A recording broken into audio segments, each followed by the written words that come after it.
Apresentamos a partir de agora uma pregação da Palavra de Deus com o evangelista José de Souza, com o tema A Obediência do Servo de Deus. A paz do Senhor, pastor Roberto Medrado, a paz do Senhor, povo de Deus. Aqui quem vos cumprimenta é o teu irmão em Cristo, o evangelista José de Souza. Eu estou passando aqui só para gravar uma mensagem. Eu estava aqui estudando a palavra de Deus e Deus me deu essa mensagem. E eu senti no coração de estar gravando e estar mandando para o servo de Deus, pastor Roberto. O tema é a obediência do servo de Deus. Irmãos, eu fico pensando, sabe o quê? Quando a gente pega a Bíblia e a gente começa a ler as histórias, né? As histórias tão lindas que tem na Bíblia do servo de Deus, né? Foi pela obediência do servo de Deus que hoje nós temos uma Bíblia, né? Com 66 livros, mais de 31 mil versículos da palavra de Deus, mais de 1000 capítulos, né? Histórias muito maravilhosas. Você já pensou, você pegar a Bíblia sua hoje, se não tivesse a história de Noé, de Abraão, José, Jó, Davi, os profetas, os apóstolos? Já pensou? Já pensou se você pegasse a Bíblia hoje e não tivesse a história de Paulo? Já pensou se você fosse ler lá no capítulo 9 de Atos e não tivesse a história de Paulo, a conversão de Paulo, Jesus aparecendo para Paulo ali, que até então era Saulo, né? Já pensou você olhando ali no versículo 17 do capítulo 9 de Atos, vendo a obediência do servo Ananias, quando recebe de Jesus uma ordem para ir orar para o Saulo que estava lá cego, após encontrar Jesus, né? Quando Jesus aparece ali para Saulo no caminho de Damasco, né? Que ele ia perseguir o povo de Deus, tinha recebido carta do sumo sacerdote ali de Jerusalém para ir a Damasco, atacar o povo de Deus. E no caminho, já próximo de Damasco, uma luz cercou ele e ele caiu por terra. E ele ouviu a voz dizendo: Saulo, Saulo, por que me persegue? E ele, sem hesitar, pergunta: quem és tu, Senhor? Ele falou: eu sou Jesus a quem tu persegue. E ele ficou cego, e aqueles varões que iam com ele ali, ouvindo a voz, mas não vindo nada, não viu nada, não viu a luz, não viu nada. Eles levantou Saulo cego e foi para Damasco, para a rua direita, na casa de Judas. E o Senhor Jesus fala para Ananias: vai lá visitar Saulo, ele está cego. Senhor, eu já tenho visto falar nesse homem, muitos já me falaram dele, o tanto que ele perseguiu o teu povo ali em Jerusalém, Senhor. Ele falou: mas para mim ele é um escolhido, um escolhido para salvar os gentios, salvar os meus filhos, salvar o povo de Israel, salvar os reis. Já pensou? Pregar a palavra de Deus. Já pensou se Ananias não tivesse a coragem de levantar e ir? Como que seria a história hoje? Quando nós lesse e não tivesse essa história? Já pensou também lá no livro de Ezequiel, na visão lá dos ossos secos, quando Deus mostra para Ezequiel uma visão de um vale cheio de ossos, e Deus pergunta para Ezequiel se aqueles ossos tinham condições de reviver. O profeta não hesitou, falou: tu sabes, Senhor. Já pensou? E Deus manda ele profetizar, e ele começou a profetizar, e os ossos foi tomando forma melhor, os ossos foi encaixando cada osso no seu lugar. Já pensou? Cada osso vindo para o seu lugar e encaixar no lugar certo, dedo por dedo, unha por unha, perna por perna, braço por... Já pensou, irmão? Braço por braço, os crânios, tudo no lugar certo. E daí a pouco está formado o esqueleto nada, os milhões de esqueletos, né? Na visão ali. E de repente os ossos, mas os ossos não tinha ainda uma forma. Cadê a carne? Cadê os nervos? Cadê os tendões? Cadê as veias? E Deus mandou ele profetizar, ele profetizou e tudo foi criando de acordo a palavra de Deus. E daí a pouco estava todo mundo perfeito em carne. E Deus, mas não podia dar, por quê? Porque não tinha o Espírito. E Deus manda o profeta profetizar para o Espírito entrar nele. E o profeta teve coragem. Quer dizer o quê, irmão? quando o profeta profetizou, aqueles esqueletos que tomou carne, que virou corpo, todos se levantou e colocou-se de pé. E a Bíblia diz em Ezequiel 37, lá nos últimos versículos, que era um exército muito grande. Por quê que o exército ficou de pé? Por que o exército tomou forma? Porque o homem de Deus teve a coragem de pregar a palavra de Deus. Já pensou se Ananias também não tivesse coragem de pregar a palavra de Deus para Saulo? Saulo estava cego até hoje. Ô glória, ele estava cego até hoje. Irmãos. Então nós temos que ter coragem de falar a palavra de Deus mesmo. E a única coisa que nós podemos receber é um não. Esses dias eu estava lá no meu trabalho e ofereci a moça um Novo Testamento. Ela falou que não queria não, que já tinha. Eu também não hesitei, né? Já tem, então tá bom. Então assim, irmão, o mais que você possa ganhar é um não. E o povo do passado que era perseguido, que era esmurrado, que era tão perseguido, né? E muitas vezes nós não olhamos para isso. Quando lemos a história, nós engraçamos só com as coisas maravilhadas, né? Maravilhosas. Mas isso é maravilha, irmãos. Milagres, coragem do profeta, coragem dos homens de Deus. Já pensou Abraão andar cerca de 500 a 600 quilômetros indo para um lugar que nem ele sabia? Já pensou José fugindo de uma mulher que deu em cima dele e ele, um servo de Deus? Já pensou? Então, meus irmãos, nós temos que estar firme na palavra de Deus, e a hora que Deus mandar, e nós ir. Já pensou a obediência de Jó?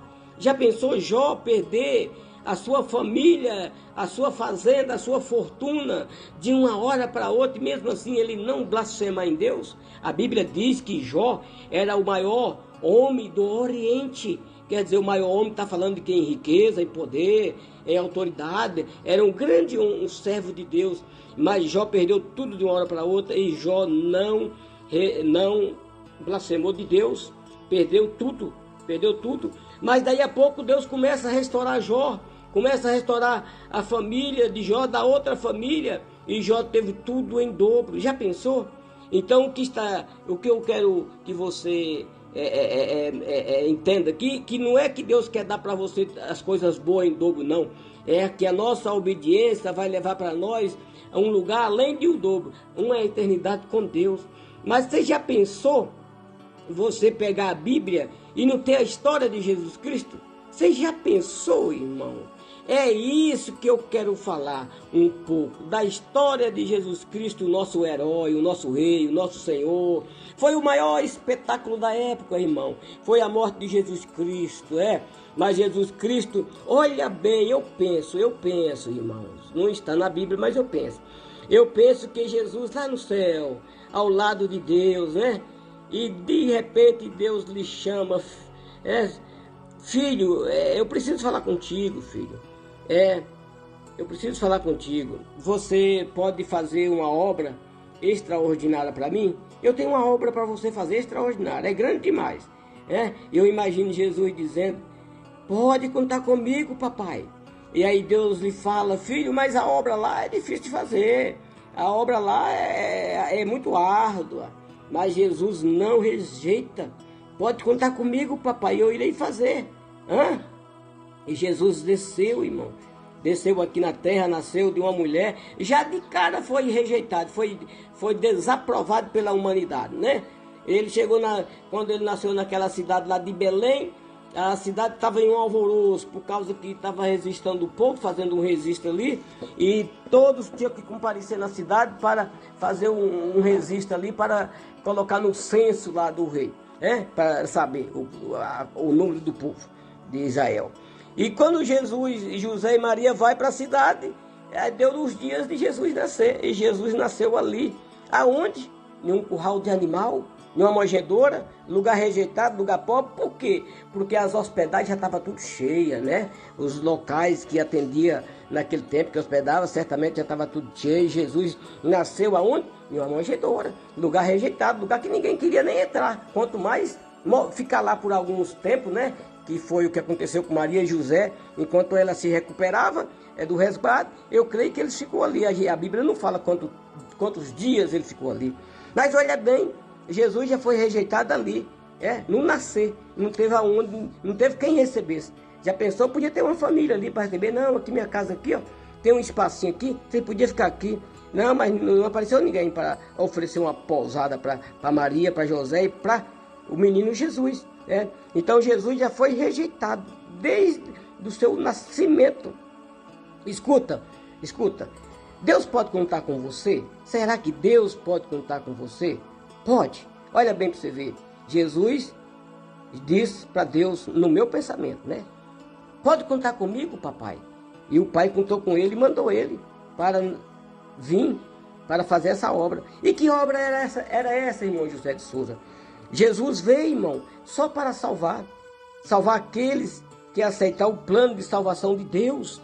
E o plano de salvação de Deus era o nascimento de Jesus. Imagina, irmão, Jesus não tinha nada a ver com a humanidade, irmãos. A humanidade estava aqui fazendo as suas coisas, vivendo os seus bel prazer, e Jesus lá no céu com o papai, desfrutando do bom e do melhor. E o papai chama ele, e ele falou, não, papai, pode contar comigo, eu vou lá.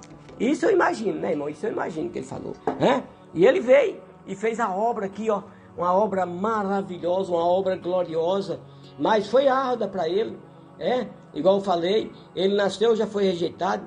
Daí a pouco o papai dele, José e Maria, teve que fugir para o Egito para esconder do rei Herodes, que queria matá-lo.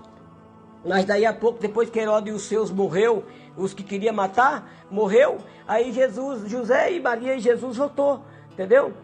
E aí voltou para onde? Para Nazaré. E Jesus foi crescendo. Com 12 anos, ele de ano em ano tinha festa em Jerusalém. Eles foram para o templo lá, uma vez lá, Jesus já tinha 12 anos. E ali, Jesus ficou e eles foram embora. Depois da adoração, foi embora achando que Jesus estava com eles e Jesus não estava. Quando perceberam, depois de um dia inteiro de caminhada, que retornaram e foi caçar Jesus. Quando chega no templo, depois de 3 dias, Jesus estava lá conversando com os doutores, ensinando os mandamentos de Deus. E quando Maria fala para ele, filho, eu e seu pai estamos ansiosos, estamos te caçando há 3 dias. E ela falou, eu não deveria estar fazendo a vontade do meu pai? Então, irmão, Jesus veio para fazer a vontade de Deus. E ali Jesus obedeceu, foi com a Maria e com José para a sua cidade de Nazaré. Mas o que aconteceu é que Jesus, a partir daquele dia ali, a Bíblia não conta mais a história de Jesus. Mas como José era carpinteiro, e Jesus estava ajudando José, como Jesus é o filho mais velho, porque Maria, depois disso aí, Maria teve outros filhos, Depois de Jesus, Maria teve filhos. E Jesus sempre ajudando José ali, ó, na sua marcenaria, fazendo os seus móveis ali, Quem sabe ganhando um extra também, um dinheirinho. Oh, glória a Deus, O dinheirinho não é ruim mesmo, Não pode deixar o amor do dinheiro ganhar o coração. Mas tudo que nós compramos aqui na terra é através do dinheiro, não é mesmo? E temos que ralar, temos que trabalhar. Fazer igual Jesus falou, igual Deus falou para Adão, no suor do teu rosto ganhará o pão, irmão? Então assim, Deus não prometeu maravilha para ninguém não, Deus não prometeu riqueza para ninguém, Deus prometeu salvação. Agora no suor do nosso rosto, nós vamos comer o nosso pão. Então Jesus Cristo foi crescendo, trabalhando e crescendo, e quando chega aos seus 28, 29 anos, Jesus entra no ministério definitivamente. Quando Jesus chega ali no Rio Jordão, está João Batista batizando, e quando João Batista, que era primo de Jesus, viu Jesus, falou, eis aí o Cordeiro de Deus, que tira o pecado do mundo. Olha bem, irmãos, João nem conhecia Jesus, certamente não, pelo dito que fala lá, pelo que fala lá na Bíblia, certamente eles nem conheciam, e era primo, hein? Pois é, olha bem o que acontece. Hoje, nos dias nossos primos é muito conhecido de nós, Às vezes faz um churrasco na casa do outro, o outro chama o outro, Os pais da gente fazem uma festa, chamam os outros, e às vezes os primos até amigos. E Jesus e João, me parece, pelo que diz a Bíblia, parece que nem conhecia, entendeu? E eles eram mais ou menos da mesma idade. João era mais velho 6 meses do que Jesus. E Jesus ali começou a sua jornada. E Jesus falou para João batizar ele, e João falou que não era digno de batizar, não era digno nem de desamarrar as suas sandálias, as suas percatas. E Jesus fala para ele, não, convém que você me batiza para cumprir a justiça, a lei, E João não hesita, batiza Jesus. E ali Jesus foi para onde? Para o deserto. Para o deserto, irmão, jejuar. Quer dizer o quê? Preparar o ministério para a grande obra que Deus tinha para fazer através dele. Ali estava dando o primeiro passo para uma grande obra. E Jesus não hesita, vai para o deserto, jejum ali 40 dias, 40 noites. E no final do seu jejum, quem aparece? O atrevido Satanás. Satanás aparece para Jesus, mandando Jesus transformar os pão, pedra em pão. E Jesus fala para ele que nem só de pão viverá o homem. Porque na verdade Satanás falou para Jesus, se você é o Filho de Deus, manda essas pedras transformar em pão. E como? Você está com fome, rapaz. Jesus fala, nem só de pão viverá o homem, mas de toda palavra que sai da boca de Deus. O que quer dizer, irmãos, é que muitas vezes a gente faz coisas que não agradam a Deus, e muitas vezes a gente põe até Deus em prova. Ah, mas eu sou filho de Deus, eu estou passando por luta, eu não vou aceitar isso, e eu quero isso. E às vezes aparece a oportunidade de você fazer aquilo que você quer, aquilo que você está pensando, aquilo que você está desejando, e você faz. Mas às vezes não é o agrado de Deus, e você acaba pecando contra seu Deus. Jesus, não, ele não fez isso. Quando Jesus teve a oportunidade de alimentar, depois de 40 dias com fome, 40 dias, irmão, e 40 noites com fome, ele hesitou, não aceitou a proposta de Satanás. Porque na verdade, irmãos, às vezes Satanás aparece com um projeto para a sua vida. E se você não orar, você acaba pecando, acaba fazendo aquilo que vem para você. E muitas vezes não é do agrado de Deus. Então nós temos que estar muito atento e obedecer mais. Estar mais em oração, mais em jejum, mais em busca a Deus. E muitas vezes nós somos muito falhos nisso, né? Quando aparece uma proposta pra gente, a gente abraça de cara, né? E não pensa que pode trazer consequências, trazer problemas adversos para você no futuro. E Jesus não deu ousadia, não fez o que Satanás propôs.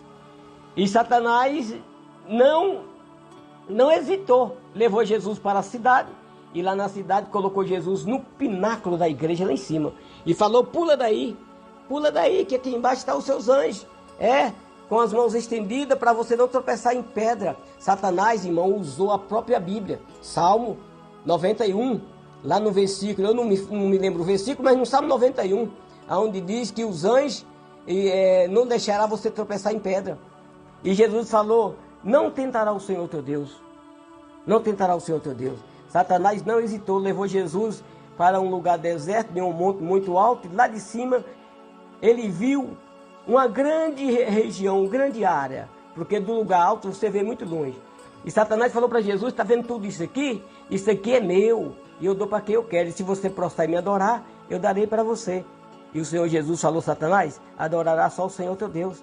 Vai-te embora, Satanás. E Satanás fugiu. Satanás fugiu e os anjos chegou e confortou Jesus. Então Jesus estava começando ali o seu ministério. E Jesus, logo retomar a Jerusalém, Jesus começou a pregar, começou a falar, começou a escolher seus apóstolos. E vai escolhendo um, escolhe outro, né? E formou o seu ministério, 12 apóstolos. E Jesus sempre estava no monte orando e de manhã cedo estava no templo pregando a palavra. Mas Jesus enfrentou o grande desafio. E Jesus passou ali cerca de 3 anos e meio, pregando a palavra, ensinando, libertando, curando, ressuscitando mortos. E o povo, abrindo a visão do povo. Mas muitos não queriam, a maioria não queria.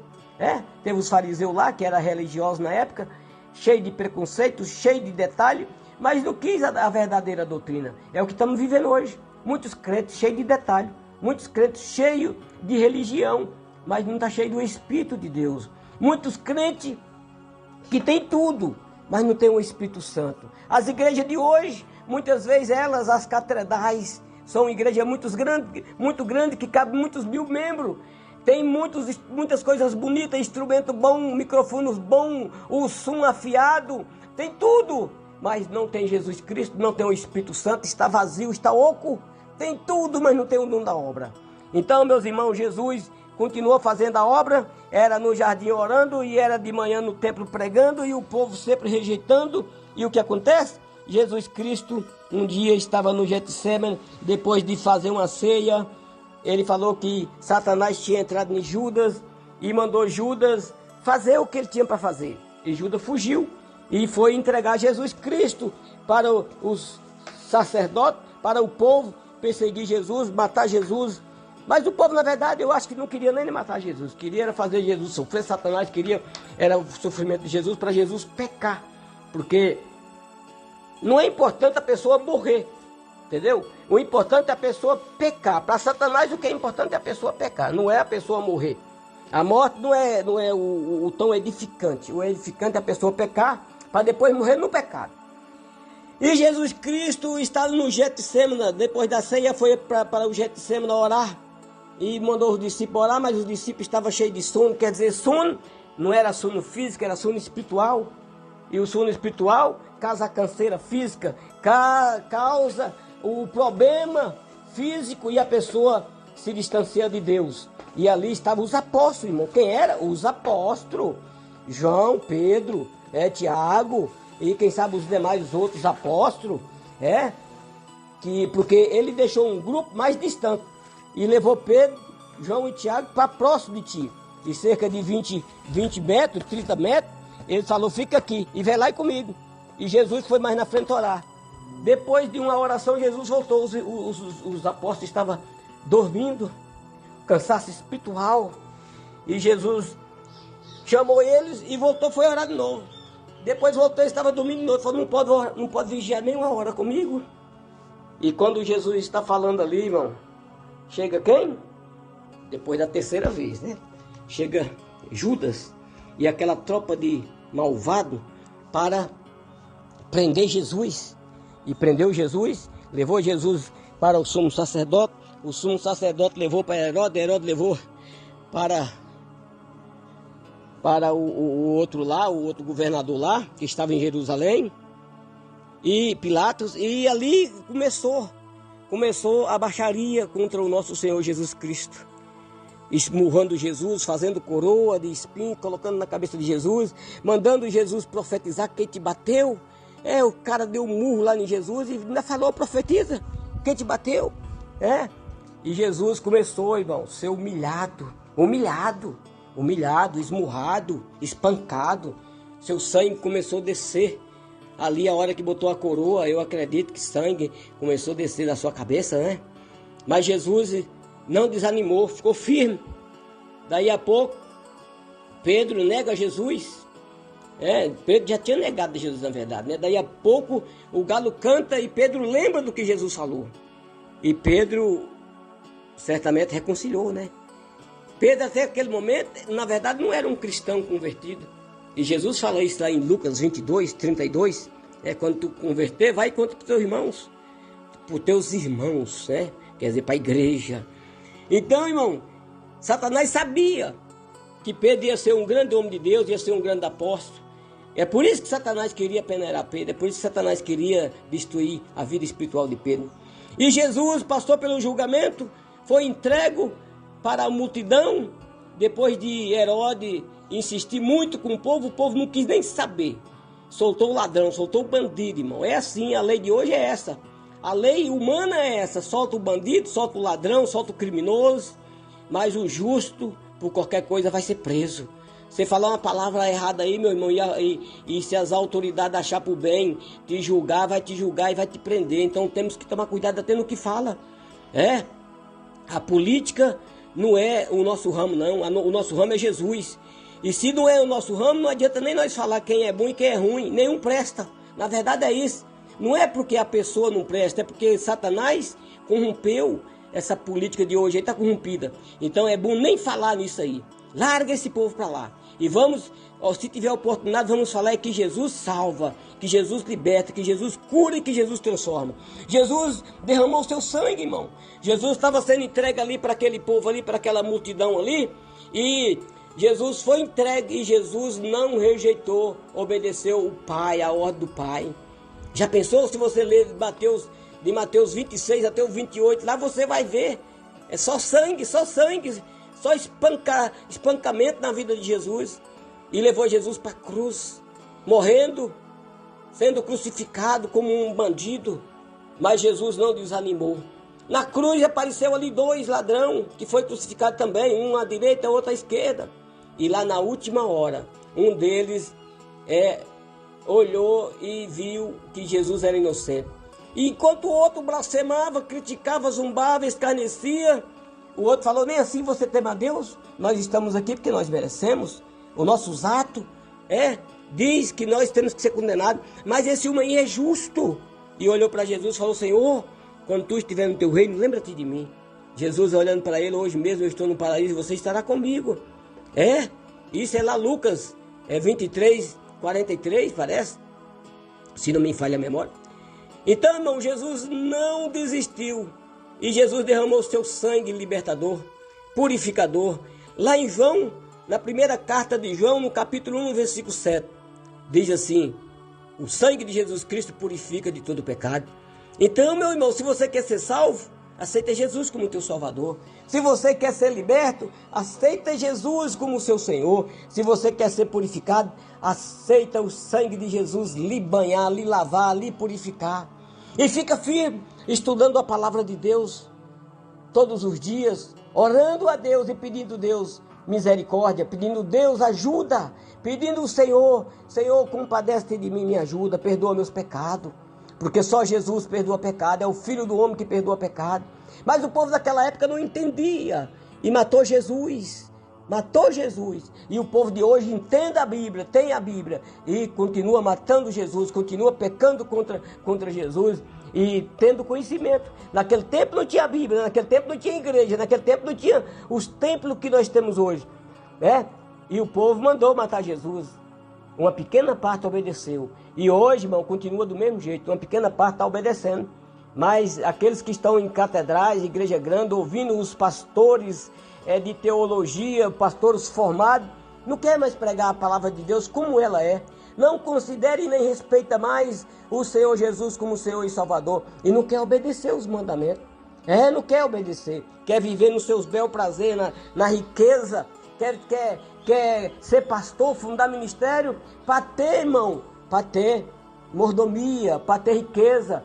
E nós, irmão, temos que ser servo, acima de tudo, ser servo e obedecer a Deus naquilo que Deus mandar. Então, meus irmãos, é o sangue de Jesus Cristo que nos purifica de todo pecado. Ele morreu para salvar. O que resta à igreja do Senhor é estudar a palavra de Deus e obedecer os seus mandamentos, para que o dia que nós morrer, o Senhor Jesus ache graça diante de nós, que nós possamos ser dignos da salvação. Não porque merecemos, porque ninguém merece ir para o céu. Ninguém merece ir para o céu, irmão, ninguém merece ser salvo. Porque nós, em outras vezes, outros tempos, nós era errantes também. Mas Jesus nos chamou e nos libertou. Agora vamos ficar firmes na presença de Deus. Assim que tiver a oportunidade de falar, fala que Jesus salva, fala que Jesus liberta, fala que Jesus derramou seu sangue e morreu para salvar. Não precisa você ficar insistindo quando a pessoa não quer ouvir. Deixa a pessoa, se a pessoa quiser te ouvir, ouça. Se a pessoa não quiser te ouvir, deixa ele. Outra hora vai ter oportunidade. Oxalá, se Deus dá, né? E quando Deus dá a oportunidade, não hesita, não recua. Fala que Jesus Cristo é o único Salvador, que Jesus Cristo morreu para nos salvar. Então, meus irmãos, Jesus Cristo foi fiel até a morte, foi obediente, humilhou-se, e humilhação de morte de cruz, para salvar nossas almas. E é por isso que hoje eu estou falando essa palavra aqui para os nossos corações. Que Deus possa abençoar os nossos irmãos ouvintes que vai ouvir essa palavra. Que o Senhor Jesus Cristo fortalece, que o Senhor Jesus Cristo renova a tua fé, renova, oh aleluia, a tua vida espiritual. Peça do alto a ajuda de Deus, e Jesus Cristo, Ele é poderoso para nos ajudar. Que Deus em Cristo abençoe a cada um dos irmãos, em nome de Jesus Cristo, oh Senhor do céu e da glória, obrigado. Pai, abençoa o teu povo, fortalece e renova para o grande dia, Senhor, que o Senhor nos chamar. No nome de Jesus eu quero agradecer a oportunidade. Louvado seja o teu nome, meu Senhor. Muito obrigado por essa oportunidade, muito obrigado por esse momento e por essa palavra, Pai. Em nome de Jesus, amém, amém.